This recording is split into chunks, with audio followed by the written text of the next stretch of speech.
Summer anime has started. 2023 new anime season out here. The weather is hot. These animes are very sexy. Jujutsu Kaisen season 2, a lot of continuations. Mushoku Tensei, Bleach, The Blood War. All these animes are very insane. If you want some new animes as well, there's Psalm 100, which is a really well animated, unique take on the zombie genre, although the story is a bit depressing, made by a new studio, Bug Films. There's a lot of romance shows like Horimiya, Masamune-kun's Revenge, Rent a Girlfriend season 3. There's like some Harry Potter fantasy show. There's Atelier, Ryza.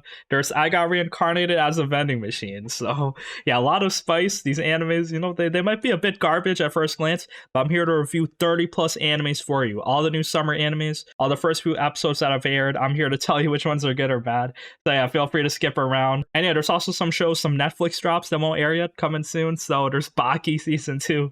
Also Record of Ragnarok. There's like the second season, like a continuation of it. So yeah, a lot of shows to look out for. And yeah, let's get started. Let's talk about some animes. Starting off with Jujutsu Kaisen season 2 episode 1. Yeah, the shonen is continuing. We are so fucking back. Mappa's 18 working on this. Art style slowly changed, but it's still as smooth as ever, very sexy.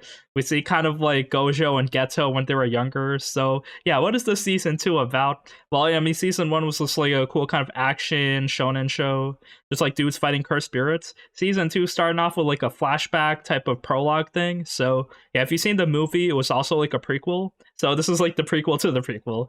We see what happened to Geto, what made him all evil, and we see what Gojo and everyone was doing when they were in high school. Also, this anime, it's confirmed for 23 episodes. There's going to be 2 cores. The first 5 is going to be the hidden inventory arc, which is just flashback stuff. And then after that, it's going to be the Shibuya incident. 18 episodes deep of like, if you've heard of it, crazy ass action, high stakes. It's like a seriously intense arc. So yeah, I'm not going to talk more about future stuff, but yeah, look out for that. So there's going to be 5 episodes so far, and then there's going to be like a 3-week gap. And then after that, the Shibuya incident, the rest of the anime will continue. So yeah, keep that in mind. But yeah, episode 1 so far, very nice. Well, we just see, it starts up with Utahime and Meimei. They're kind of investigating like this cursed mansion. A lot of people are going missing, investigating it. And it basically stems from like this dude who kind of killed himself and his whole family because they were drowning in debt because of like some mad cow disease, and they were in like the beef industry. So yeah, random ass backstory. And yeah, the first 7.5 minutes of this anime was this original content. In the manga, they were just like straight into the mansion investigating this hallway. But here, there's like there's a lot of like backstory. They're telling us about like how curses forms, like negative human emotions. A lot of setups. We see Meimei like being greedy with money. Utahime kind of investigating the haunted mansion, just like screaming at every door. It was very cute. Love seeing our character. And yeah, we kind of continue off until they realize that they're trapped in like this infinite hallway. So this cursed spirit does have a barrier technique. So spirit itself is kind of weak, but it traps people in the barrier. And once they're trapped in this infinite hallway, like they have nothing to do besides starve and die. So yeah, our team, they're not discouraged. So they find a way to stop this. So Utahime showing her intellect, she's like, this barrier, it's like imperfect. So if we keep running, it kind of like takes a lot of work to rebuild it. So if we run fast enough and if we run in opposite directions, this barrier is going to eventually break. So they decide to do that, but then Gojo comes in and just destroys the whole mansion before they can enact their plans. So yeah, Utahime just gets so mad at him. Gojo calls her weak, just like trolling. So young Gojo, he's just reckless, does not care about this property damage at all. And then Utahime's yelling at him. You also see Geto, he has like the cursed spirit power, so he can just like summon a lot of like different spirits. We see like the problem with Geto, he like kind of tells us when the episode starts that swallowing these cursed spirits, it tastes like eating a rag filled with shit and vomit. So yeah, eating these cursed spirits are kind of gross. Maybe that kind of like he has to like hold this burden upon himself to get stronger, and that's like causing him negative emotions. So that might lead to him being evil. We gotta see. But yeah, as like Geto and Gojo kind of save Meimei and Utahime, there's no veil. No one set up a veil, so like Gojo's destruction was seen by people. It was on the news. So yeah, Principal Yagami, we see him. He's like the big muscular Giga Chad. When he was younger, he just punches Gojo in the head, so it gives him the punishment. So yeah, very funny. This anime is like doing a good job like setting up like good action scenes, good mysteries, but also like slice of life school time. So yeah, I love like good stuff happening so far. We also see Gojo and Geto kind of tell us about their like different philosophies as they're playing basketball. Shoko's out there just like spectating. Oh, we also see Shoko, so she's like the 3rd member of the 3-man team. She's kind of like a Nobara ripoff, which is pretty funny. I didn't really like see it that much, but like in animated and color, she just looks exactly like Nobara. But yeah, anyways, they're playing basketball. We just see like Geto. He's kind of like he has a good sense of justice. He's like the weak exist to be protected by the strong, so that's our duty.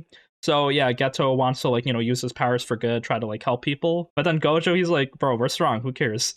Just like live free, do like whatever I want to do. So yeah, Gojo's more arrogant and just like does whatever he wants right now. So it's kind of cool to see how as they matured, they kind of like change mindsets. But yeah, as they're kind of like arguing with each other's philosophies, they have a new mission. So Principal Yagami, he's like, Tengen is calling for you. He's like one of the gods, one of the OGs. So his curse technique is immortality, and he's kind of protecting like the entire like country of Japan. His power like strengthens other people's barrier techniques.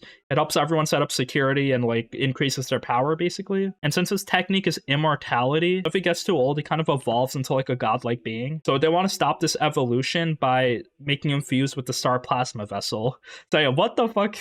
What are these names? So Tengen, Star Plasma Vessel. Yeah, basically Star Plasma Vessel is like a body that he kind of merges into, and then it'll stop his evolution and he'll go back to normal. So he has to do this every 500 years. So Gojo and Geto are tasked to retrieve the Star Plasma Vessel, which is like this kind of high school girl, and then Tengen's just gonna like erase her and absorb her body. That's kind of sad for her, but I mean, the job is the job. So yeah, cool kind of plot setup as our team. They're probably gonna protect this girl, fight a lot of like villains, and yeah, do things in the second season. So yeah, things are pretty good so far. Shoko kind of disappears, so we don't see her too much. But then the episode's not over yet. We get some cool fights. So yeah, as they kind of go to the Star Plasma Vessel's apartment, a bomb blows up. Gojo's outside. He's attacking some other sorcerer, but yeah, Geto gets caught in the explosion. He has like Shikigami power, so he can do a lot. He can like summon a barrier. He can like fight people quickly. He can fly. So yeah, a lot of his Shikigami are very useful. He rescues the Star Plasma Vessel as she's like kind of launched outside of the apartment, falling. And yeah, the fight is beginning. So yeah, our dudes, it's probably no sweat for them. Like these guys aren't like a big deal. Like we know Gojo's like super powerful. So I feel like he's just gonna sleepwalk through the season. Like, there doesn't seem to be too many obstacles in his way. Although we do end the episode with one of the coolest badass introductions to a dude I've ever seen. This dude, he has Dio's voice actor, just like black shirt, big baggy white pants. He's like, oh yeah, I'll get in on this Star Plasma Vessel assassination. And he's like, my name isn't Zenin. I take my wife's name now. It's Fushiguro. Bro, is this Megami's dad? Ain't no way. So yeah, we kind of end the episode with Megami's dad introduced, and he's probably gonna join up, maybe attack the squad. I wonder what kind of like cool powers he'll have, because he looks so badass. A cool setup there. So yeah, the first episode going very well. Jujutsu Kaisen, highly recommend this anime to watch if you like shonen. The story's really nice. This arc is definitely going to heat up, and yeah, Mappa's doing their best job on it. So yeah, just gotta suck off this anime so hard. I love it. The source material is pretty great as well, so yeah, a lot to look forward to. Okay, and now for Bleach, the 1,000-Year Blood War, the second core of it. Bro, this anime is so insane. Just like the characters are so drippy, so stylish. The animation is so cool.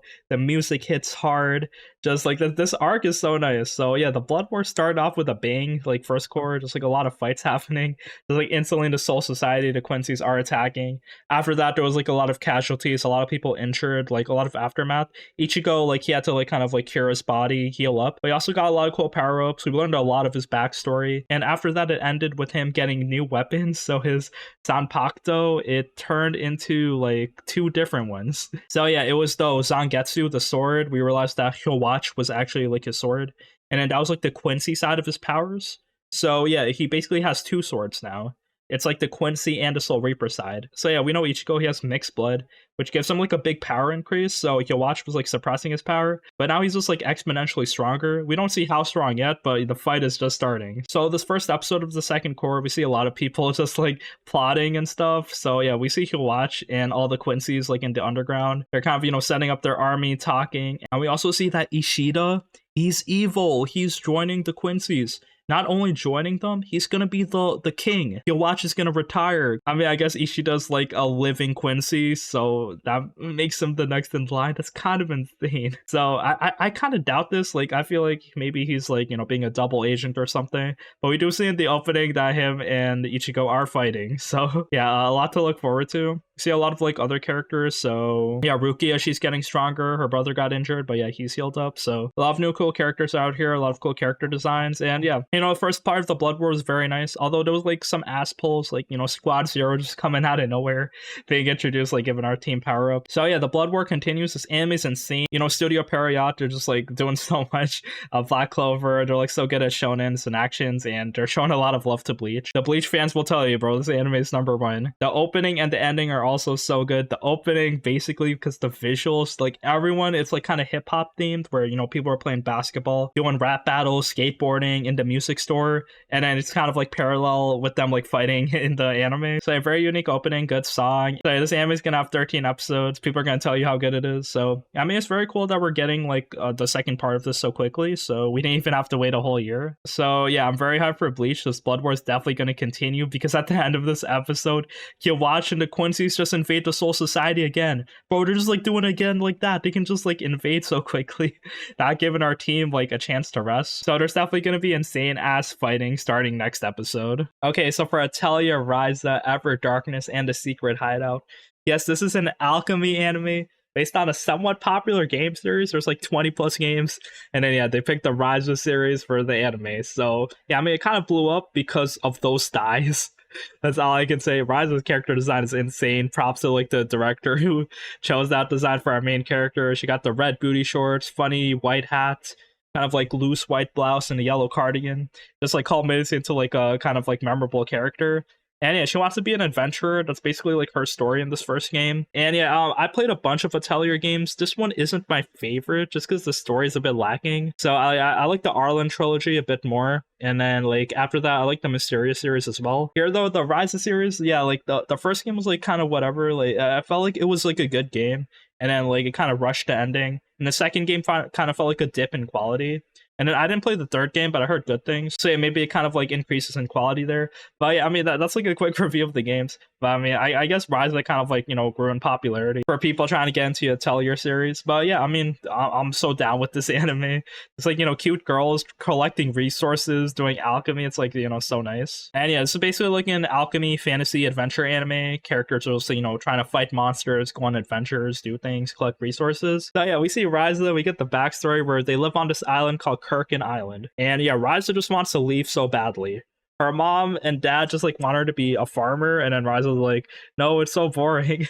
But it's kind of sad because her parents were very nice, but yeah, I guess Ryza wants to do bigger and better things. So yeah, Ryza's trying to like, you know, go on adventures with her friends Tao and Lent. The problem is like they're just like very inexperienced. They're just like level 0 weak. They don't like, even like Lent, he's like a big strong dude, but he's not really good at fighting monsters either. He has no experience. And Tao's kind of like a science researcher type of dude. He likes to read books, but he doesn't know the ancient language, so he can't read like a lot of these books. So we see our characters, they have goals, but they're still like very inexperienced. And also this anime is like very good at like telling us details about the game, so just like sprinkling a lot of them on. So yeah, one is that this island is very xenophobic. They don't like outsiders, and they want everyone else living on this island to not leave. So that's why Ryza feels very trapped, because she wants to do other bigger and better things.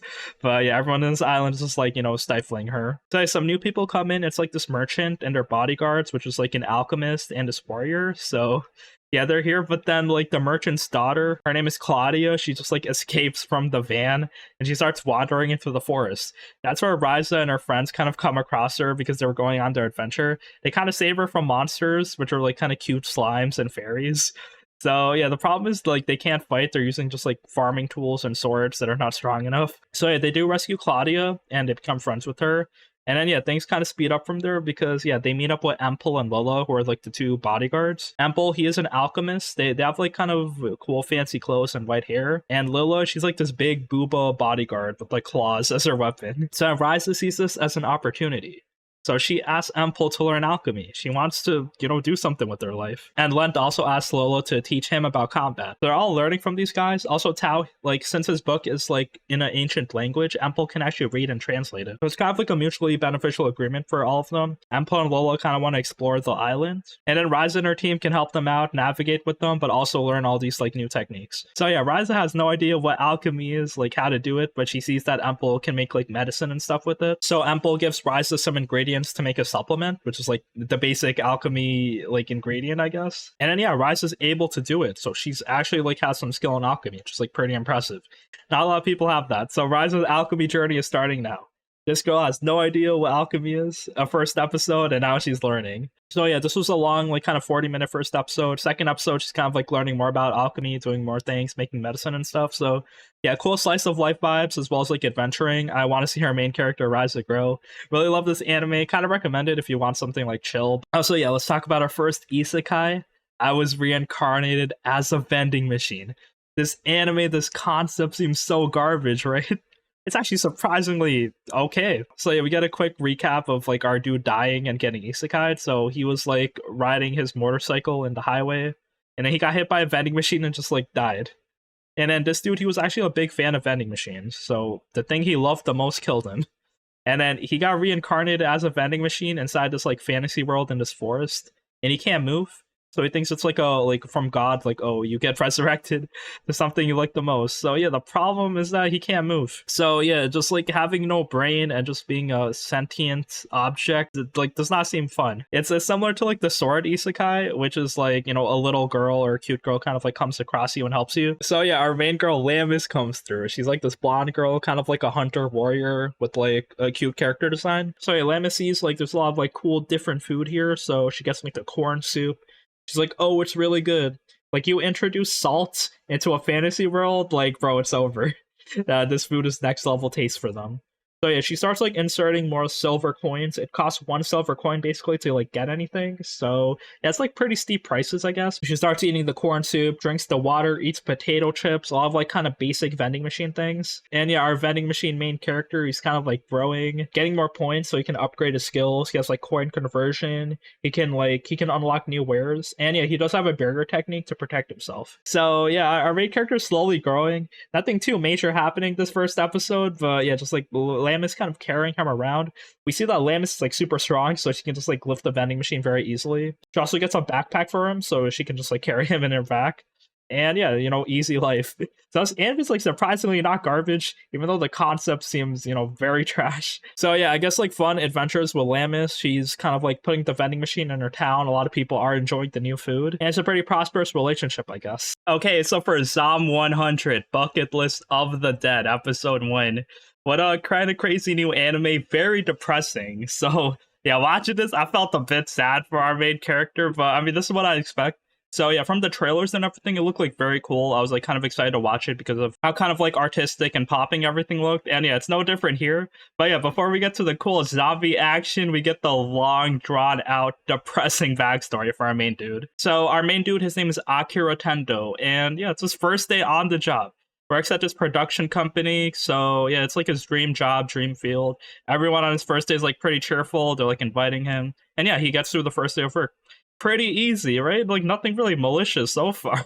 That's how they suck you in though, because yeah, after work they gotta do the drinking stuff. So you just like hang out with everyone, socialize. So it's still not that bad. We've seen this before. Like you just gotta socialize with the boss. You can go home, right? No, it's an all-nighter. They just gotta stay in the office. Bro, this is so exploitative. Am I working at a black company? Yes, bro, this is capitalism.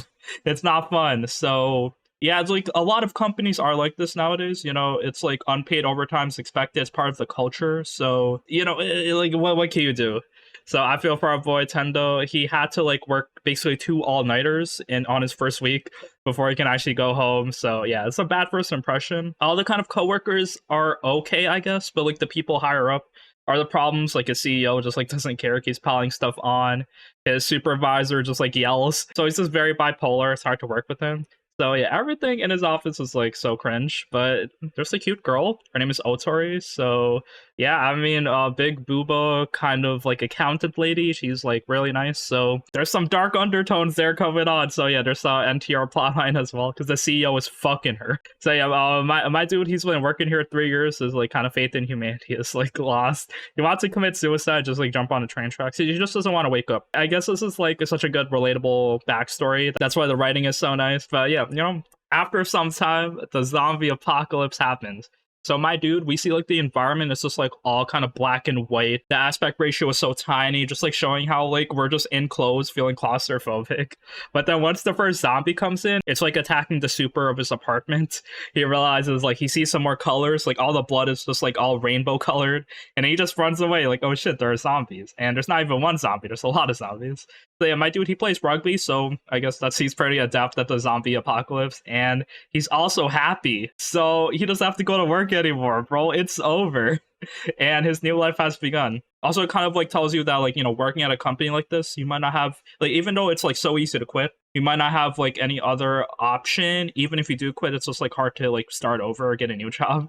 So yeah, it's just like sunk cost fallacy for him. So yeah, once the zombie apocalypse hits, he's just so happy. He kind of just hangs out, running over the rooftops, attacking everybody, trying to survive. And yeah, it's no problem for him. He's just on his bicycle. And then he also realizes, hey, the waifu that I had a crush on, now that the world is ending, there's no reason to hold anything back. So he kind of finds her contact info on the employee list. He visits her apartment.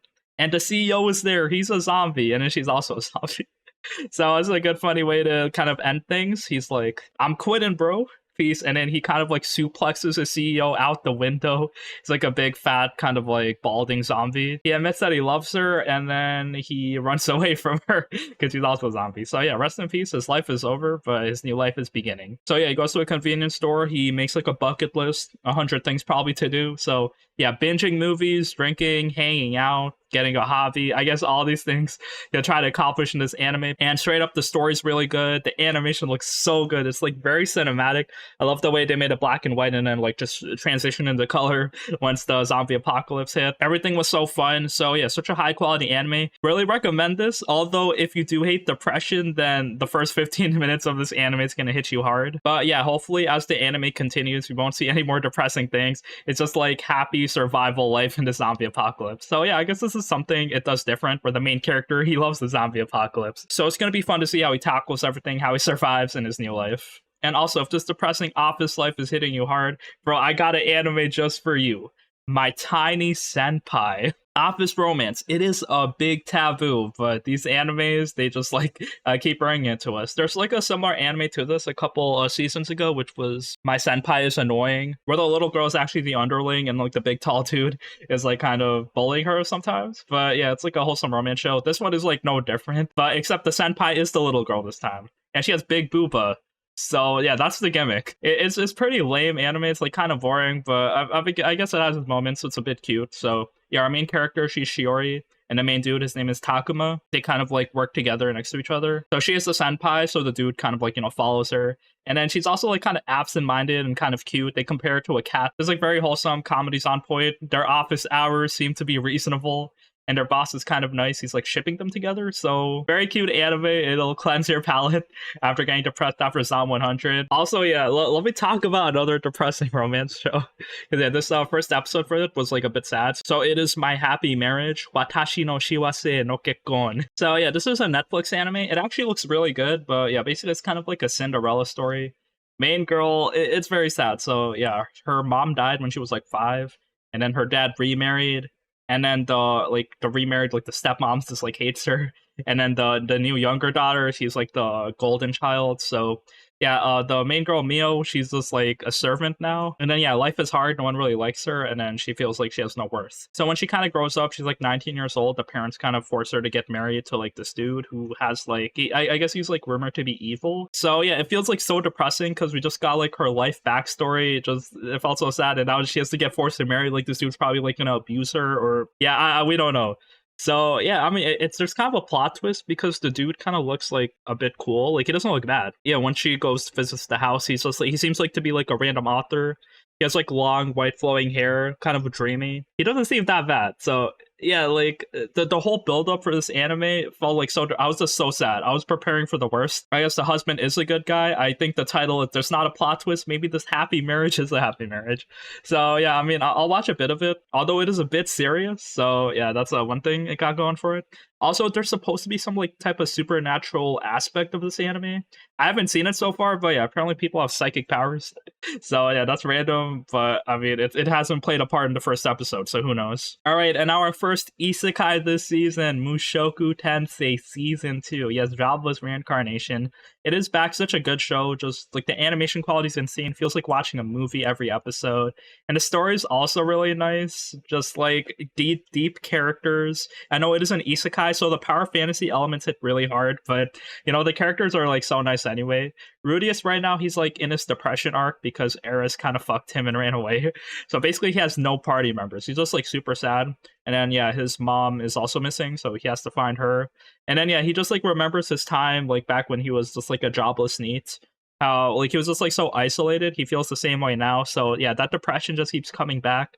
So I thought he like got over it like at the end of the first season, but no, he's still like suffering. So he's like going north, and then like he meets like this party that are like really nice to him actually. So it must be nice being the main character. Even after you lost your party, like new people actually like want to be your friend. So yeah, we meet a lot of like new characters. There's also like kind of like the tsundere archer girl that Rudius kind of, oh, that reminds me of Eris. But yeah, basically they're doing things in this isekai world, and like Rudius is probably just gonna go back to normal soon. But yeah, we have 2 episodes so far. Episode 0, which is this like selfie prologue. So she's gonna be the main girl we follow this season. It was Eris last season, so it's probably Sophie's time to shine. She has white hair now, which is pretty insane. They called the first episode Episode 0, but it did feel like, a legit episode. It didn't feel like backstory or anything. It felt like kind of necessary story information. So yeah, Sophie kind of like gets stronger. Like when she got like knocked out, like flying in the air, she kind of survived by landing in like some like noble princess's house, and then she like kind of like saved her. So she's now like this princess's bodyguard and just like doing bodyguard things. And it looks like Rudius might meet up with her because they're both in like some type of snowy type of area. So yeah, I guess we gotta see. But yeah, basically such a good anime. Highly recommend this isekai. Although, yeah, there's like a lot of, people kind of hate the pedophilic tendencies of Rudius. So yeah, he's not a great main character to root for. You don't want to be like this guy, but I mean, overall, the power fantasy elements hits hard. It's kind of invented a lot of the isekai tropes, so it's very nice to like see it go. And yeah, this anime is also super horny. There's like an uncensored version of episodes too. So if you want some fan service with some good story, good animation, and kind of magic fantasy powers, then look no further than Mushoku Tensei. Okay, and now we have Reign of the Seven Spellblades. Yes, this is the Harry Potter fantasy show I was talking about.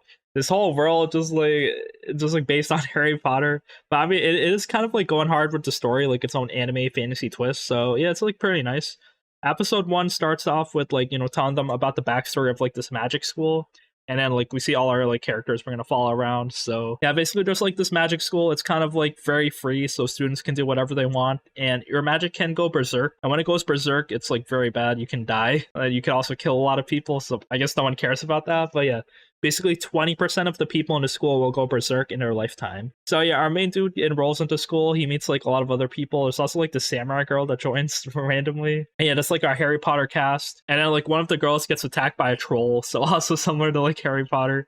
So many similarities, as they like kind of, they're just like a sorting thing. So like all our main characters kind of like eat together, and now they're like living together. So this anime seems a bit serious. The story's not too bad. I'm not really a big fan of like, magic Harry Potter fantasy, but I mean, I guess I'll watch this for a bit. Like, it's based on a popular light novel series, I think. So I guess the one problem is that the story's just like a bit too straightforward. There's like no plot twist, probably.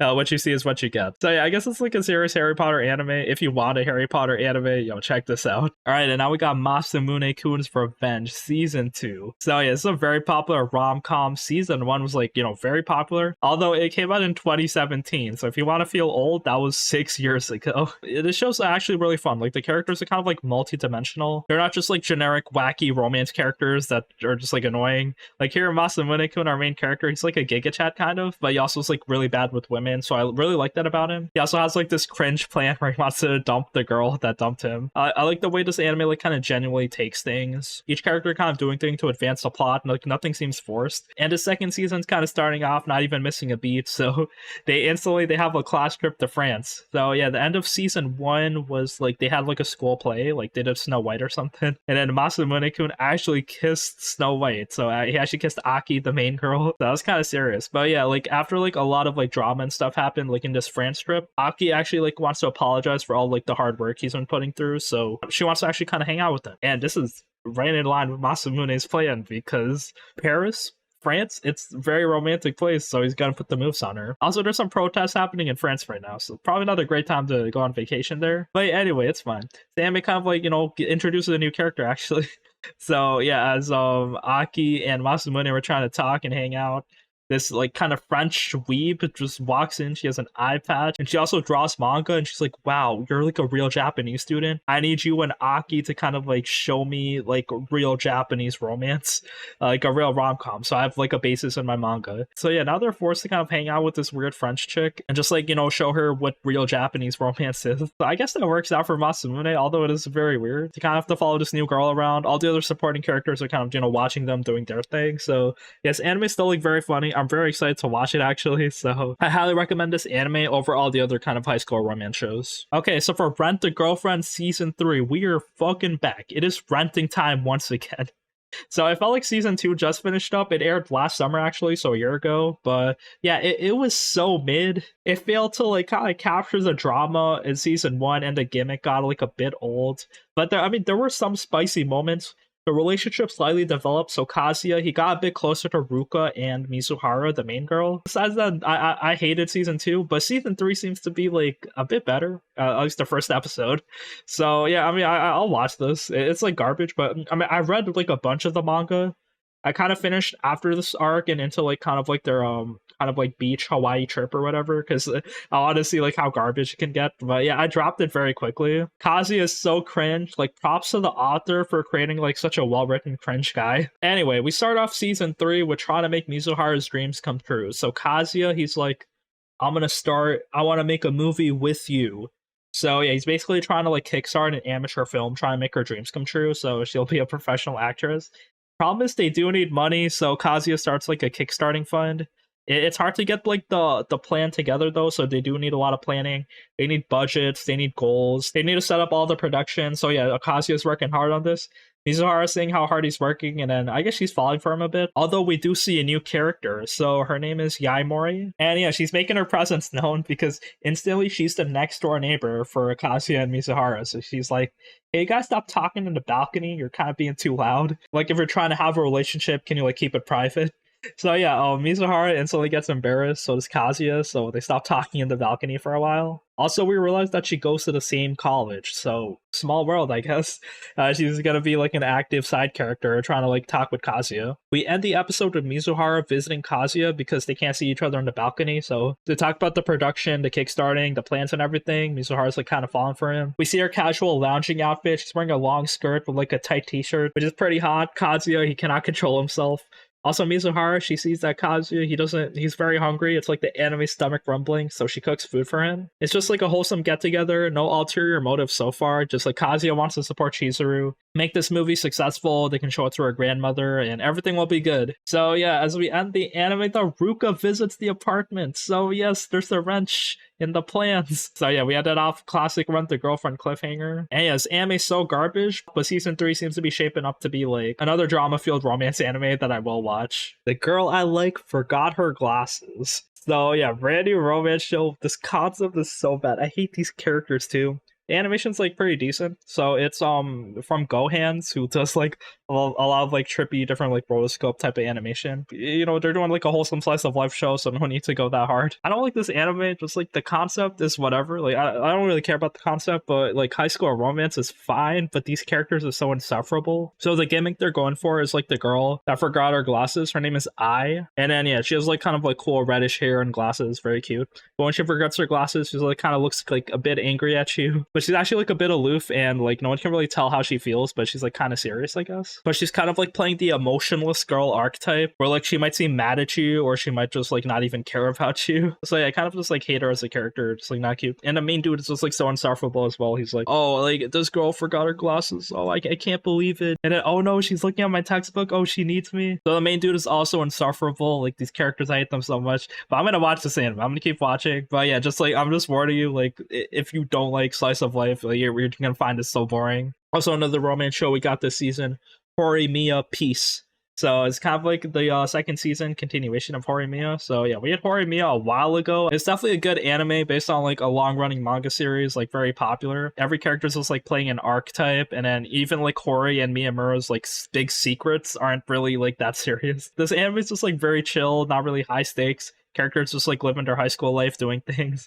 Very dramatic sometimes, but overall it's just like super wholesome. These first two episodes, like nothing too much happened. They went on like a school trip, and then after that there's like funny things like the kind of like class president. He's like really skinny, so he doesn't want to do athletic things. And also Miyamura, he has a tattoo, so he also does not want to do athletic things. You also see Hori and Miyamura getting jealous at each other, so yeah, it's just like a lot of like cute moments as they're just like, you know, living their high school life. I do have like some problems with this anime. It's just like the high school romance feels like a bit too serious for me. But if you just want a romance show with like very heavy anime tropes, yeah, this one is right for you. Also, another cool anime this season, Undead Girl Murder Farce. Yeah, so what the hell is this? So yeah, there's like kind of like demons, yokais in this world, and then we follow like the demon hunter, our main character. So he kind of works for a circus. And then yeah, it's called Farce because like everything here is like a bit fake. Like killing these demons for entertainment, it's not really like, you know, it's just like a hard job. And our main character, he's also like half demon as well. So he's kind of just like living his life doing things. He doesn't really care, just like working for the circus, killing these demons. And eventually he'll turn into like a full-on demon. He'll lose his humanity. So our main dude, his name is Sugaru. And yeah, he's just like a big Oni fighter. And he doesn't really have too much longer to live. So he's just like doing whatever he wants. Until he meets this girl, Aya. She's like a headless, immortal girl, and her task for Sugaru is to kill her. So, yeah, I mean, she's immortal, so you can't really kill her that easily, but basically an Oni kind of like severed her head, and that basically kind of corrupted her immortality, and it made her just like this headless being. So basically, she wants to find the dude that did this, kill him, get the body back, and have Sugaru kind of kill her at the end. Sugaru himself, he's like, no, you gotta live. So I guess we're gonna find the guy. We're gonna get revenge on him because apparently this guy also turned Sugaru into an Oni, so that's also interesting, I guess. But yeah, basically kind of like a heavy mystery kind of story. I'm like really down. I'm kind of curious. It doesn't seem like a romance type of show, but I guess we'll follow like this big Oni hunter and his headless girl around as they kind of like go on adventures. So yeah, now let's quickly go over some other shows. There's like a lot more animes this season. These ones didn't really pop out to me too much, but I mean there might be something there. One is Liar Liar, which is kind of like a survival game type of show. That's kind of like in like this island, which like with a bunch of students, and they have like stars. They like beat each other. They play games. Our main character, it's called Liar Liar because he's not really strong or skilled or anything. So he's just like cheating and lying his way through these games, and people are like kind of helping him. And now we have the Rurouni Kenshin remake. So yeah, all that's kind of anime story about like, you know, samurais. It's kind of, you know, classic. It's gonna be have 24 episodes. It's not really sticking out for me too much because I'm not really a big fan of samurai aesthetic. But yeah, our main character's name is Kenshin, and he has like kind of like a blade that's like reversed, so no one really takes him seriously.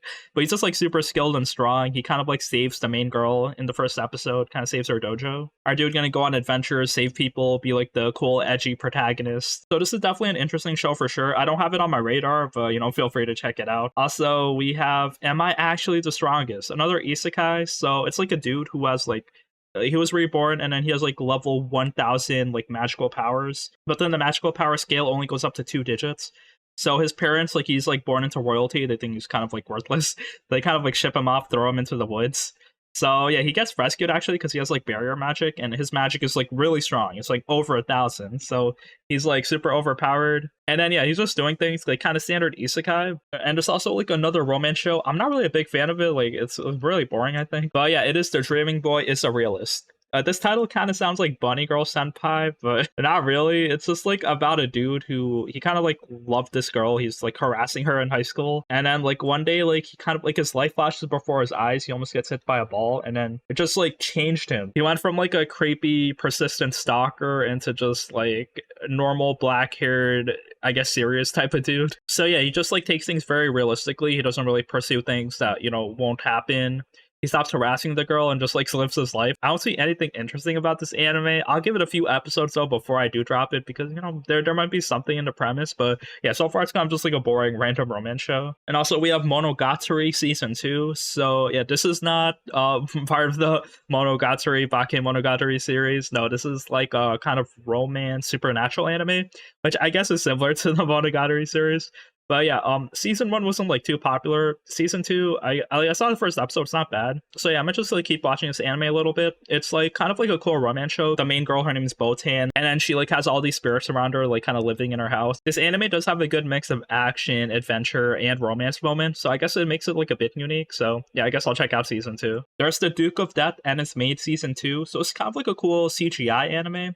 It's not too bad. Like it's just like a romance show. It's okay. Season 1, I guess, was somewhat popular. So yeah, season 2 is out here. There's Classroom for Heroes, which is kind of just like a fan service, a random show about some like magic school. Like I hate it so much, but yeah, this one is also there. There's Dark Gathering, which I was kind of like looking forward to. I didn't really like the first episode too much, but it was like a bit. It's like a bit of like a horror kind of themed anime. There's like this harem show called Temple. I do like this one because I do love kind of wacky harems. This one doesn't really take itself too seriously. The main dude, his dad's kind of like a scumbag. He's like, no one can live by themselves, and having more partners, that gives you more happiness.